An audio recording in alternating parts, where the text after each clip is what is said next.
Le Grand Canyon est l'un des endroits les plus impressionnants et emblématiques des États-Unis, et son histoire géologique et culturelle intrigue les scientifiques et les visiteurs depuis des siècles. Au fil des ans, des découvertes majeures ont eu lieu au Grand Canyon qui ont aidé à percer certains de ses mystères, de la compréhension de sa formation à la révélation de sa riche histoire humaine. Dans la vidéo d'aujourd'hui, nous allons examiner certaines des découvertes les plus remarquables qui ont été faites au Grand Canyon, et comment ces découvertes ont eu un impact sur notre compréhension et notre appréciation de cet endroit incroyable.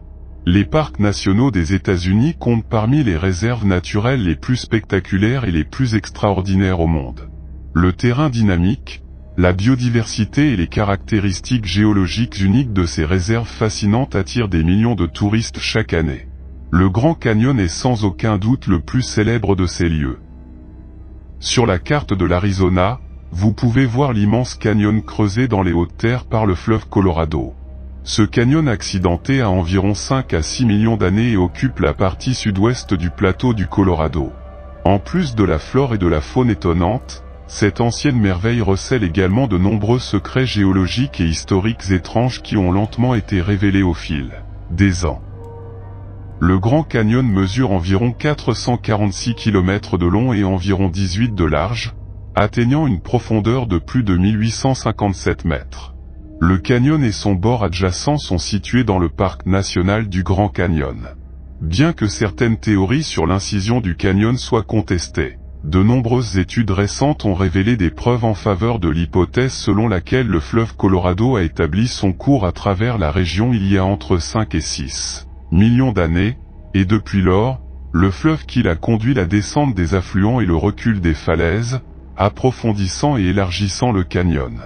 Le canyon forme une vallée fluviale sur le plateau du Colorado qui expose des strates protérozoïques et paléozoïques et des pics surélevés. C'est l'une des 6 sections physiographiques distinctes de la province du plateau du Colorado. Ce n'est peut-être pas le canyon le plus profond du monde, mais sa taille écrasante et son paysage coloré et complexe l'ont rendu populaire sur la planète Terre.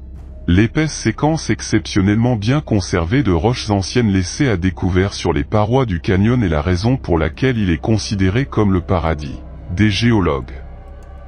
Ces couches rocheuses ont enregistré et préservé une grande partie de l'histoire géologique ancienne du continent nord-américain.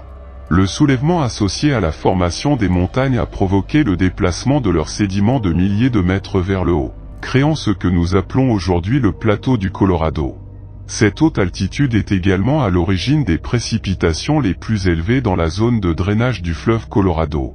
Bien qu'elle ne soit pas suffisante pour empêcher la zone de rester semi-aride, les températures sur la rive nord sont inférieures à celles de la rive sud en raison de l'altitude plus élevée. Mais de fortes pluies sont courantes sur les deux rives pendant la saison estivale.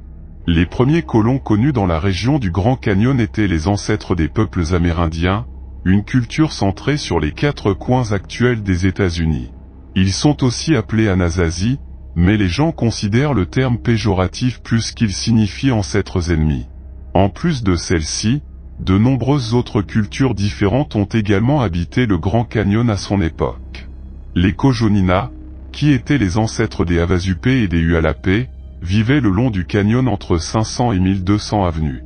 Les paléontologues qui ont analysé et étudié les traces ont déterminé qu'il s'agissait probablement des plus anciennes traces de vertébrés enregistrées dans le parc national du Grand Canyon. Ils ont été laissés par un tétrapode ou un animal à 4 pattes, ainsi qu'un autre ensemble imprimé un peu plus tard, car le deuxième ensemble de traces a été laissé après que du sable se soit accumulé dans le premier ensemble. Les chercheurs pensent que ces traces pourraient appartenir à la même espèce. Ces ancêtres des reptiles habitaient le sable il y a près de 250 millions d'années, avant le Tyrannosaurus rex. Les experts pensent qu'il est très probable qu'ils auraient marché en utilisant une démarche très élevée, les considérant comme les plus anciens amphibiens connus qui vivaient dans les dunes de sable. Les amphibiens sont des animaux dont les œufs peuvent survivre hors de l'eau, comme les oiseaux et les reptiles. Cette découverte suggère que les ancêtres des reptiles modernes se sont adaptés à la Terre presque dès leur évolution. Un autre aspect surprenant est la disposition des empreintes. Il révèle une démarche séquentielle latérale. Dans ce type de démarche, Les tétrapodes déplacent le pied arrière droit suivi du pied avant droit, puis le pied arrière gauche suivi du pied avant gauche. Cette séquence est plus stable que la démarche en séquence diagonale. Nous savons maintenant que les animaux utilisaient la séquence de marche latérale dès 313 millions d'années.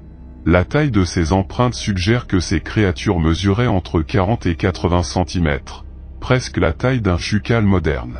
Spencer Lucas, paléontologue au musée d'histoire naturelle du Nouveau-Mexique, a applaudi ces traces, affirmant qu'elles documentent une découverte importante. Le plus ancien enregistrement de traces de vertébrés tétrapodes d'une couche de roches éoliennes. Cela signifie que les vertébrés vivaient dans les déserts des millions d'années plus tôt qu'on ne le pensait.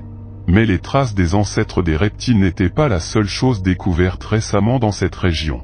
Une enquête menée par des archéologues a mis au jour ce qu'ils croient être les plus anciennes empreintes humaines connues sur le continent américain. Ces anciennes empreintes de pas ont été trouvées dans le parc national de White Sands. Selon les chercheurs, ils auraient entre 21 000 et 23 000 ans. Ils ont été enterrés sous des couches de terre dans le parc national. Les enquêteurs ont déterminé que les empreintes appartenaient à une grande variété de personnes et que la majorité étaient des enfants et des adolescents. Auparavant, les scientifiques avaient supposé que la première apparition d'humains dans les Amériques avait eu lieu il y a entre 11 000 et 1000 ans, sur la base de lances en pierre trouvées dans toute l'Amérique du Nord. Ces premiers habitants étaient associés à ce que nous appelons aujourd'hui la culture Clovis. Tom Egan, scientifique archéologue et expert en datation au radiocarbone à l'université de Vienne, a exprimé sa joie, affirmant que les preuves sont très convaincantes et extrêmement excitantes. Il est convaincu que ces nouvelles pistes ont bien l'âge estimé. L'équipe qui a étudié ces anciennes empreintes de pas a excavé un total de 61 empreintes de pas. Et la plupart des experts pensent que les adultes ont effectué un travail qualifié sur la rive du lac. Les adolescents, dont les empreintes ont été découvertes, étaient chargés des tâches de récupération et de transport. Il ne serait pas faux de dire que cette découverte est une preuve vitale dans le débat en cours entre scientifiques qui tentent de déterminer exactement quand les humains ont d'abord peuplé les Amériques. Les chercheurs se sont surtout intéressés au moment où les roches se sont refroidies. C'est probablement parce que les roches profondément enfouies sont exposées à des conditions de haute pression et de chaleur élevée.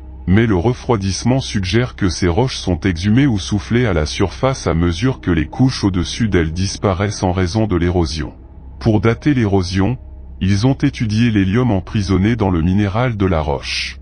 Ils ont également constaté que le moment auquel les roches étaient traversées variait dans différentes parties de la région. Car la partie ouest du canyon se refroidit environ 200 millions d'années avant la partie orientale.